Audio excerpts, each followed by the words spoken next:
Hey everyone, welcome back to another video. It's me, Spencer here, and today we are going to be taking a look at one of LEGO's newest sets, Kanan speeder bike. It's 234 pieces, $20, and a pretty okay set. So for a quick overview, the set of course comes with the speeder, two of these sort of crate things that are towed behind the speeder like a train of sorts, and then three figures, one of which is exclusive. So I'm going to begin by going over the figures, beginning with Kanan Jarrus, who of course is one of the main characters in the Star Wars Rebels TV show. There's nothing new here with him. He was already in the Ghost, but this is actually the second set that we've gotten of him, one of the main sets.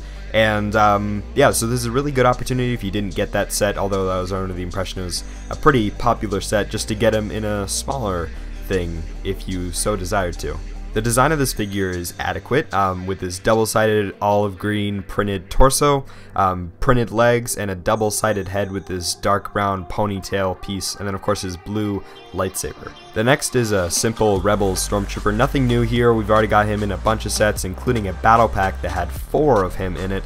I'm sure a lot of people already have a couple of him, I've seen him before, so no big deal here, but still nice to get one. I really like the leg printing on these guys. I think people maybe should start putting these on clone troopers or some of their older stormtroopers or something like that.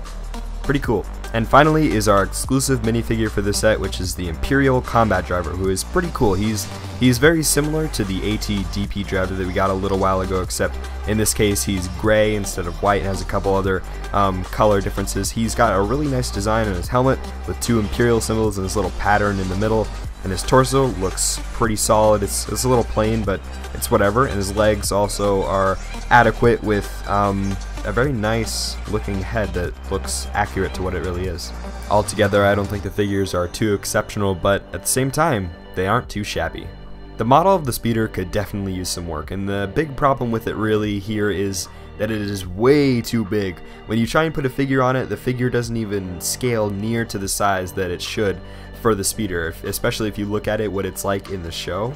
Although I am actually a little bit okay with this because LEGO does make it look aesthetically pleasing, and I think it would be hard to make it look this good at a much smaller scale like what it was supposed to, and then especially if it's supposed to tow the crates like this. I think with what LEGO was working with, it kind of worked out this way, but just to point out that the speeder does not scale correctly at all to what the show really looks like. Not to mention at the correct size, they probably couldn't even make a set out of it. The entire back portion is basically just this bulky hunk of greebles and plates stacked on top of each other and stuff like that. And then this is where, of course, the crates attach. But there's just some things on here that just don't even look like they're on the actual model of the vehicle. And then they just... It's basically just entirely broken by this set being completely out of scale with the minifigures. And everything just either looking too big, or some parts look way too small compared to the rest, and then when you put the minifigure on, it just looks way out of proportion. Although maybe it works a little bit, I do think it looks really messy back here with all the random greebles and stuff.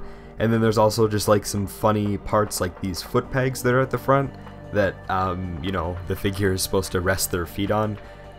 That's like a leg's worth away from where the legs are actually put. So that's just kind of weird about this whole back part area. The front section suffers from the same out of scale problem, but I do think it flows and looks a little bit better than the back section. It's got some better designs that just look a little bit more natural and then look a lot more like what the actual model is supposed to look like.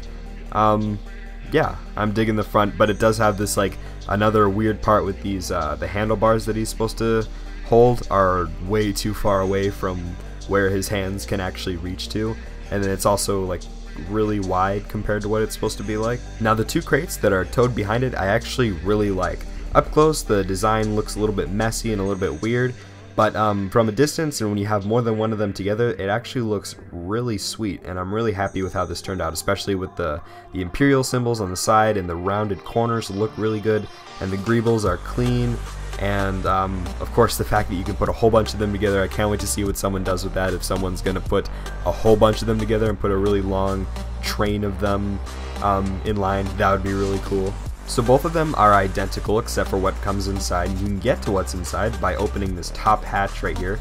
The top hatch is actually made of two 3x3 plates, and then this new curved piece right here. And then there's supposed to be like this striped dark red and orange design, and then for some reason, instead of putting like two 1x2 orange tiles, they made one of them a sticker on the dark red tile, which I just thought was kind of weird.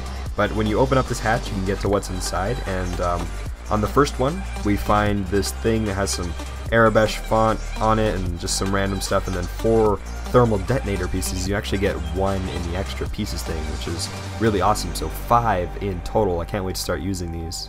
And in the other one, we find this rack with 4 blasters on it. Pretty basic blasters that we used to get in a whole bunch of battle packs, but now we really don't. So if you don't have a whole bunch of them already, this might be a good opportunity to get a couple. So in conclusion, I think this is a pretty okay set.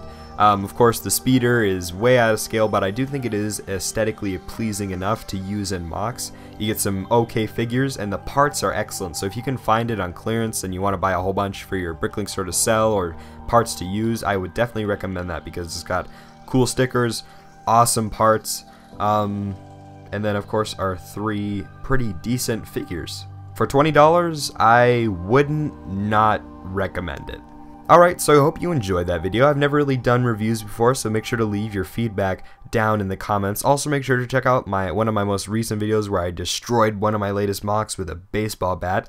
And also make sure to leave a like and subscribe if you haven't already, especially if you enjoyed. And make sure to check out my Instagram and Facebook for behind the scenes and cool stuff.